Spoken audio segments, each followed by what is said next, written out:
This episode of TYme Help is brought to you by lynda.com.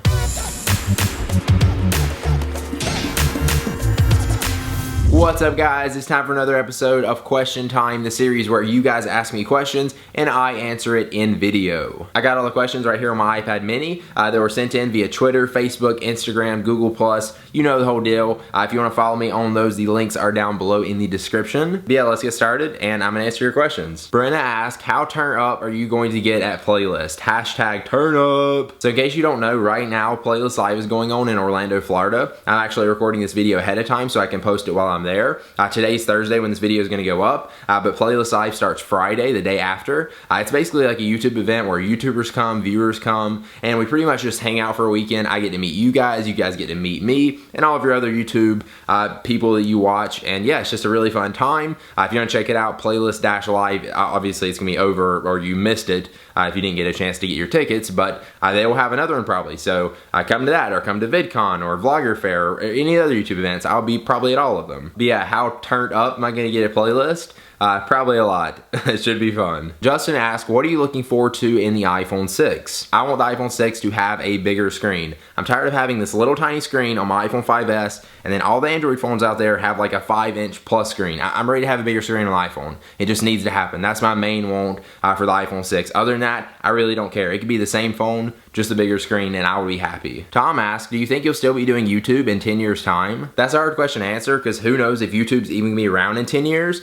but if YouTube is still around and I can still do it as my job, like make videos for a living, then I probably will be doing videos. Hopefully I'll be doing other stuff, not just YouTube by then. Hopefully I've grown a little bit in 10 years. But yeah, who knows what YouTube's gonna be like 10 years from now. It's changed so much in just the last like few years, and I just see it changing even more. Like Hollywood's gonna merge more with the internet, and YouTube could be the big provider to bring that and make that happen, or they couldn't. Some other website could come and take its place. Jake asked, if money were no object, what would be the first 3 things that you would buy? Number 1, a private jet. Number 2, a gigantic skate park. And number 3, probably multiple houses, if I can count that as one thing, or just one gigantic big mansion house thing that pretty much everybody I know can live in all together. Jason wants to know if I will ever use Bitcoins. I really like the idea of Bitcoin, but I just don't know enough about it, or I guess have enough faith in it to invest my own money into it. I was thinking about it for a while, like to try to make some money back on it, but I think I've just missed that train now.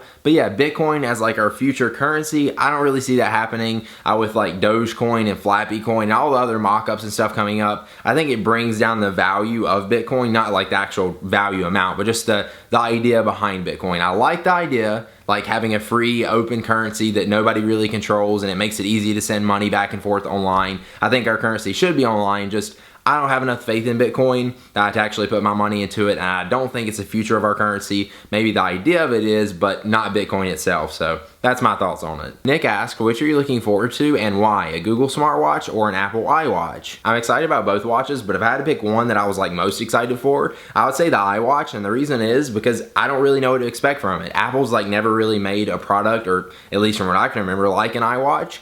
So there's no telling what it's going to look like. I'm guessing it's going to look pretty good. Plus, I don't really know what it's going to do. I know it's supposed to have like a heavy focus on health, but I'm interested to see what's going to come of that. And yeah, I don't really know what operating system it's going to run. Probably like a version of iOS, and it's going to connect to your iPads and iPhones and MacBooks and stuff like that. With Google SmartWatch, I'm sure it's going to have a heavy focus on Google Now. And I guess I'm just not as excited to see the Google SmartWatch as I am the iWatch. I want to know what the design is going to look like, because I actually want something that I want to wear on my wrist. I don't want something like the Pebble, which doesn't feel comfortable and I just don't like wearing. I want something that looks nice. I'm excited for both, but if I had to pick one, it would be the iWatch. James asked, is it safe to root your Android phone or tablet? With all the jailbreaking I've done, I've actually never rooted an Android device, but is it safe? Yes and no. It's kind of just like jailbreaking. If you don't know what you're doing and you're installing something you shouldn't be installing, yes, you will break your device. So do your research, make sure you know what you're doing, make sure you know what you're installing, it's not a virus, and if something does go wrong, make sure you know what can go wrong and how to fix it. Just do your research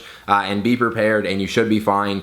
Tons of people have done it before, so you can do it too. Just make sure you know what you're doing. Divish asked, and sorry, I know I'm saying your name wrong, what do you think of the rumored Healthbook app in iOS 8? In case you guys didn't see, some new screenshots were leaked of the Healthbook app to just even confirm the rumors more. So we probably will see a Healthbook app coming in iOS 8. But yeah, I'm pretty excited excited for it. I just feel like this health thing that not just only Apple, but all the other companies are wanting to focus on, it's just kind of going to be like a gimmick, just one of those features on our phone that's there that we use like once or twice, and then after that we don't really use it. I think in the future we'll have it like automatically do it for us, and maybe it will once the iWatch and stuff like that comes out, but I just feel like it's kind of going to be a gimmick, just something you're going to use a little bit and then you'll just stop using, you'll get lazy, and you won't keep it updated. But for people who are sick and will actually use this, I think it's going to be a pretty awesome feature. John C. asks, will you get Google Fiber when it comes to Charlotte, and would you move out to the city for it? So if you don't know, I live close to the city of Charlotte. We're supposed to be getting Google Fiber internet soon, Google's super high speed fast internet. It's actually 33 times faster than internet I have here at my house,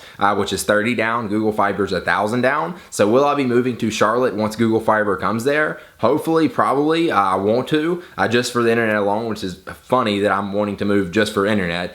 But it's super fast. It'll help me upload videos way faster, like instantly compared to like 30 minutes. But if it's like way on the other side of the city, I probably won't move there. But if it's really close to where I live now, 100% I'm moving to get Google Fiber. Alex wants to know which one I would choose if I could only keep one, Android or Windows Phone. Android, 100% hands down. I love Android. I love Google Now. At this point, I almost couldn't live without it. But at the same time, I also love Windows Phone. I prefer iOS, then Android, then Windows Phone, in that order. But Windows Phone's nice. It looks good. I like the layout, everything of it, and just how it works.